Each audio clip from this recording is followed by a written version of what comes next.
वहीं वक्फ कानून पर कांग्रेस एमपी इमरान प्रतापगढ़ी ने बीजेपी को सख्त तनकीद का निशाना बनाया। उन्होंने सलाम टीवी से खास बातचीत करते हुए कहा कि बीजेपी आइन मुखालिफ काम कर रही है।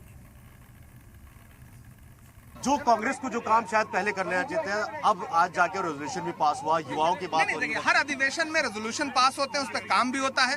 आज ज्यादा आक्रामक तरीके से कांग्रेस पार्टी ने इस देश के जरूरी मुद्दों को उठाया है, उसका रेजोल्यूशन पास किया है और ये राष्ट्रीय अधिवेशन आज एक मील का पत्थर साबित होगा गुजरात की राजनीति के लिए, देश की राजनीति के लिए।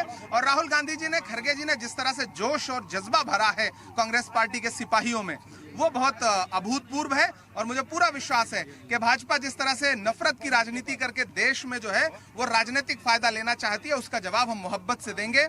राहुल गांधी की जो मोहब्बत की दुकान है उसका शोरूम गुजरात में खुलेगा, मुझे पूरा विश्वास है। ममता बनर्जी जो है बिल के विरोध में थी और उधर उत्तर प्रदेश में जहां से आप भी आते हैं प्रतापगढ़ से, पूरा इंडिया अलायंस विरोध, मैं वही कह रहा हूँ, पूरा इंडिया अलायंस जो विरोध कर रहा है उसके खिलाफ उत्तर प्रदेश में लगातार FIR और उनके खिलाफ। दरअसल भारतीय जनता पार्टी की तमाम राज्य सरकारें संविधान विरोधी सरकारें हैं, ये संविधान को नहीं मानती हैं, इसीलिए लोगों पे FIR करना, लेकिन जिनको ये लगता है कि आप FIR करके विरोध को दबा लेंगे, वो नहीं दबा पाएंगे। अंग्रेजों ने तो इससे ज्यादा जुल्म सितम किया था, नहीं दबा पाए। आप भी सुप्रीम कोर्ट गए हैं? मैं बिल्कुल सुप्रीम कोर्ट गया हूँ, मैं इस लड़ाई को बिल्कुल, हाँ, अब लिस्टेड हो जाएगा, आपको डेट जल्दी मिल जाएगी, बिल्कुल डेट जल्दी ही आ जाएगी।